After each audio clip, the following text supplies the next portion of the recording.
So this video is on mergers and acquisitions, and before us is a question there that's saying the following data are pertinent to companies A and B.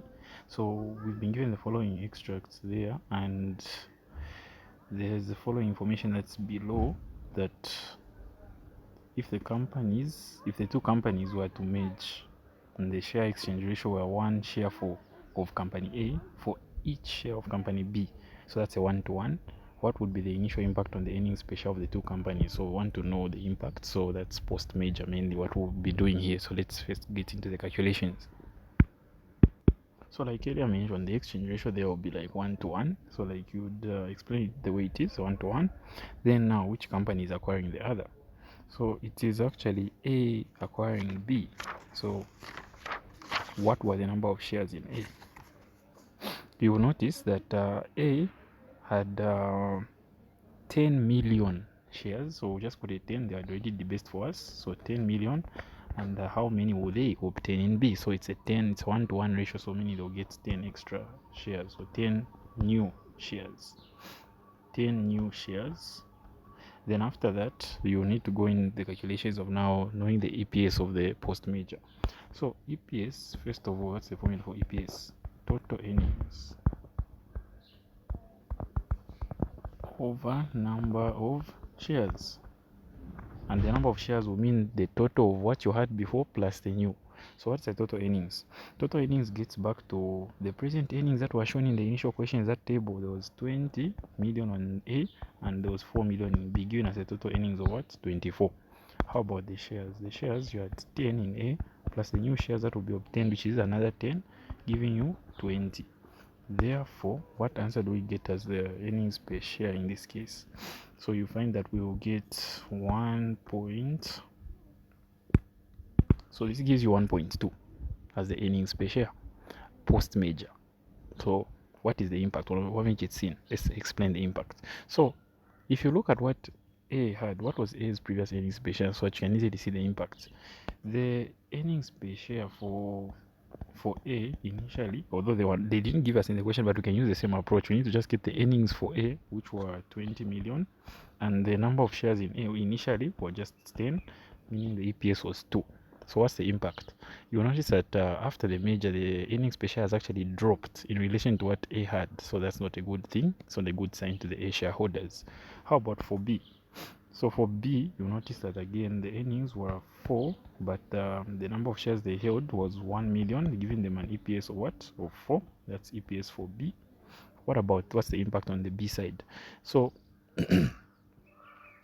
the EPS for B, first of all, this is how you calculate it. Post merger, it's supposed to be like this. You get the exchange ratio, which is just 1, and multiply it by the EPS post merger, which was 1.2. This is the one that you will be using to compare to B. That's what happens. So whenever you're trying to compare the post merger changes in EPS for the other firm that they're acquiring, you need to multiply it with the exchange ratio, the EPS found with the exchange ratio, then you can compare. But the one that we earlier found, this one on top, the one that we earlier found by, of course, first combining the shares and whatnot, this one you use it to compare to the company that's trying to make the merge. Yeah.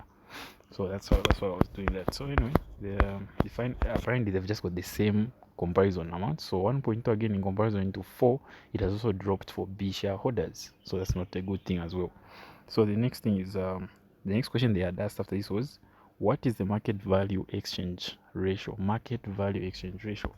When they ask you for market value exchange ratio, you're basically going to first determine the market values on each and every one of these. So what's the market value for A, for example? Market value, if not given, is equal to, first you can use this formula of price per earning. In fact, price per earning multiplied by EPS. That's how you get market value. Price per earning multiplied by EPS. So price per earning ratio is 18. EPS was what? What was the EPS for A? It was just 2, meaning 36. That's the market value for A. Let's keep that in our mind. And then for B, the price per earning ratio was 10, but the EPS was 4. Therefore, it is 40. Then, how do you get the market price exchange ratio? So you just like make a ratio of the two. You get the exchange ratio, which is 1-to-1, Okay, then A had 36 as the price, this one had the 40. So you're multiplying you multiply there the price to the exchange ratio, which is still 36 to 40. And if you want, you can simplify this to the lowest term. So reduce 4 there, that's 9. Reduce 4 there, that's 10. Something like that, 9 to 10. So that's the market price exchange ratio. Then the next part of the question is the merger likely to take place?